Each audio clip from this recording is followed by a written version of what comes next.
à nos illustres hôtes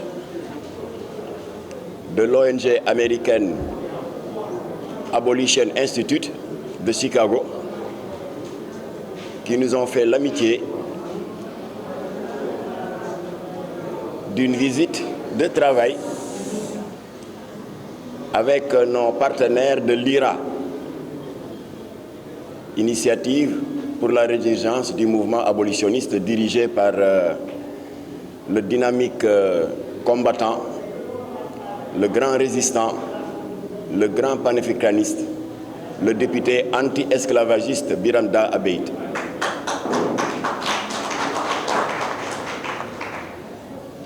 Je crois que c'est une incongruité, un non-sens en plein XXIe siècle qu'on continue toujours de poser le problème des ex-déportés et actuels réfugiés au Sénégal. C'est un non-sens.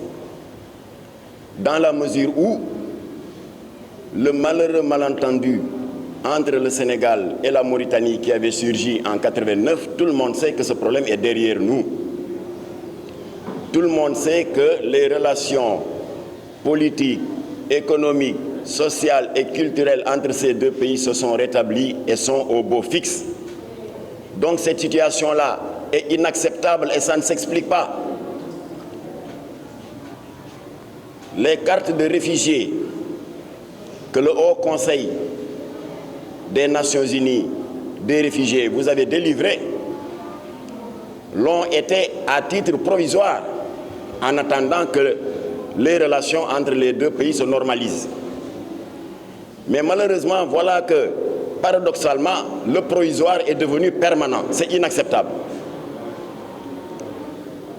Voilà des individus, des citoyens pétris de dignité, parce qu'on ne les entend jamais pleurnicher, pleurer, qui sont désormais privés de tout par une simple négligence des deux États. Au nombre de 14 000 à 16 000, ils ne peuvent pas prétendre à un emploi décent. Ils sont 16 000 au Sénégal à ne pas pouvoir postuler à des financements de projets. Si vous leur remettez un chèque, les banques les rejettent. Ils ne peuvent pas, avec leur carte de réfugié, toucher de chèque. Ils sont privés de voyages de pays à pays. Ils sont privés de leur citoyenneté la plus élémentaire, en ce sens qu'ils ne peuvent ni voter, postuler à des élections comme électeurs ou comme prétendus élus. Bref, ils sont privés de leur citoyenneté, ça veut dire qu'ils sont privés de tout.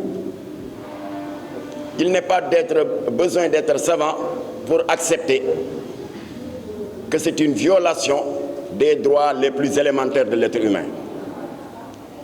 La situation des réfugiés est une violation flagrante de la Déclaration universelle des droits de l'homme qui permet à chaque citoyen d'avoir une citoyenneté. C'est la raison pour laquelle, après avoir eu une séance de travail le 11 mai dernier, Jamra et IRA, nous sommes aujourd'hui d'autant plus satisfaits que nos braves partenaires de Abolition Institute sont venus en renfort. Je pense que ces trois entités-là ont la responsabilité morale de ne pas abandonner les 16 réfugiés sénégalo-mauritaniens. J'ose même pas dire sénégalais parce que vous n'êtes pas sénégalais.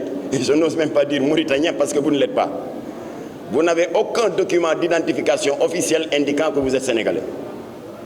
Vous n'avez aucun document d'identification officiel indiquant que vous êtes mauritanien. Vous êtes des apatrides et c'est anormal. C'est une violation des droits humains.